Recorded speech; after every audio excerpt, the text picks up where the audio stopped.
Hey everybody, it's Greg back to here, and in this video, I'm going to show you how to quickly change your background in Photoshop and also how to make the hair blend nicely. All right, let's get started. So, okay, here we are on our background image. Now, why this works so well is we're going to use something called the overlay blend mode. And it works best if you have the 50% gray background. Not quite 50% gray here, but we're going to see how it works. First thing you want to do is bring in an alternate background. You could try a site like Pexels on the web. So I downloaded this from there. So Command A, Command C. I'm copying this and I'm going to paste it, Command V. So these are commands for the Mac. Now Command minus to zoom out, and Command T creates this selection around the image. If I hold the Shift key, I can just drag this and it'll stay proportionate. So Command T, holding the Shift key down, I can drag this around and I can move it. So you can see that covers the image, and then I hit Enter. So now we just see the background. So in order to punch a hole through this, what we need to do is go to our blend modes and go to overlay.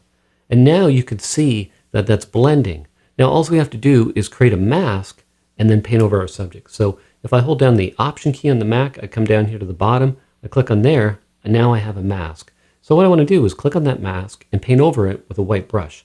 I'm going to hit the B key, it's a shortcut. I'll start with about a opacity of 100, a flow of 29 on a white brush.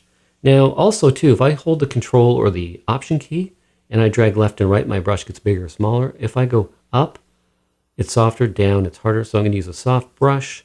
I'll go with about here. Now I've done the wrong thing.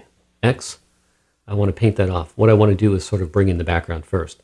So I'm going to use the white over here. So X for white, you can see that toggles on the left. X, I'm going to toggle with white.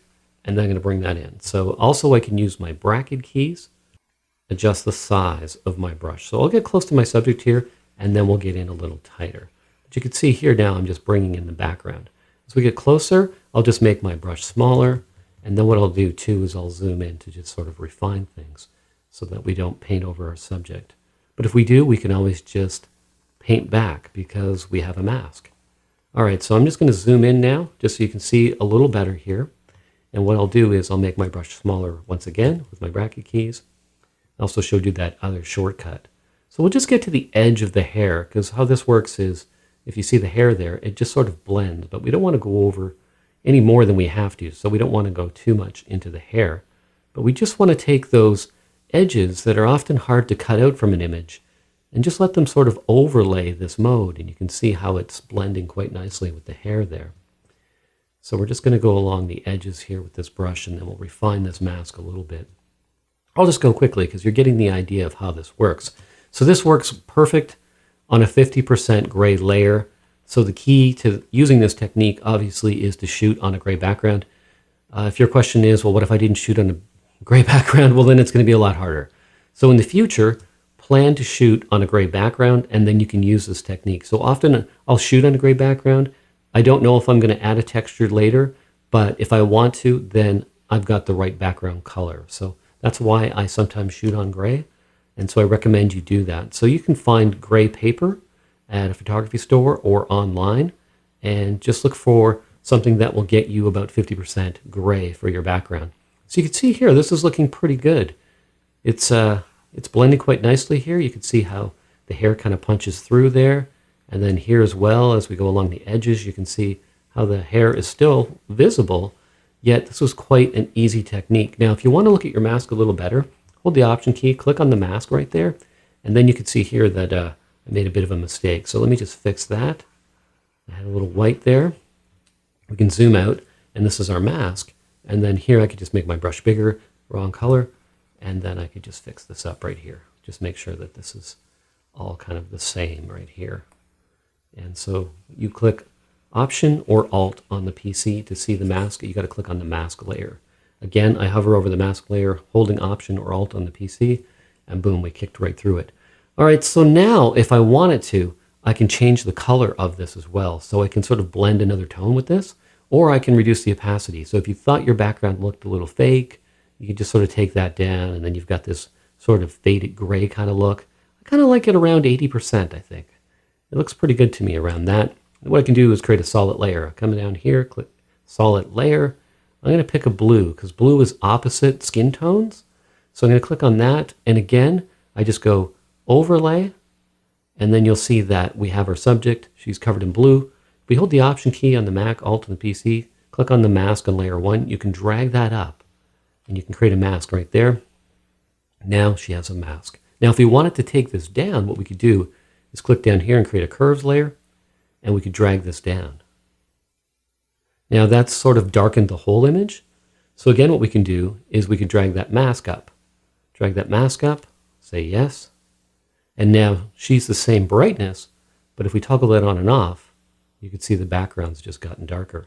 And again, if you think the color fill is too much, we could drag that down and we could just have a hint of blue there. So you can adjust the opacity of the color, you can adjust the opacity of the background, and then you can also adjust the darkness or brightness after the fact with this curves layer, making the background darker, making the background brighter.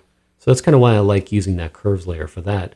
Now, one last thing I want to show you is we're going to create a vignette for this image. So what we can do is create a new layer, and then you see on the left we have the black and the white. If I put the black on the background and hit Command Delete on the Mac, now we've created a mask for that.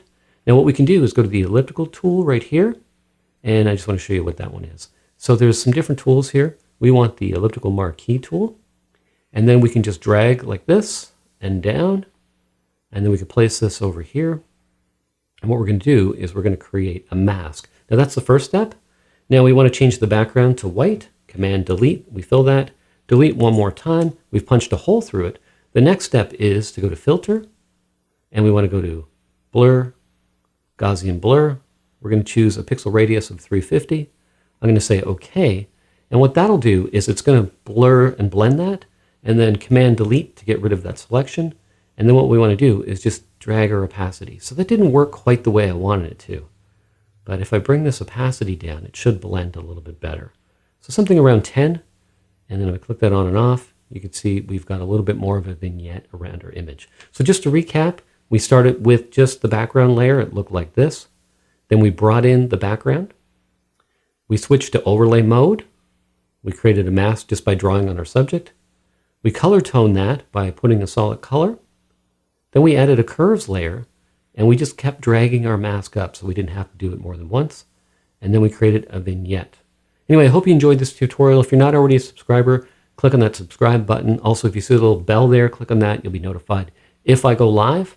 Also, click that like button. And if you have any comments or questions, just post them in the comments section below.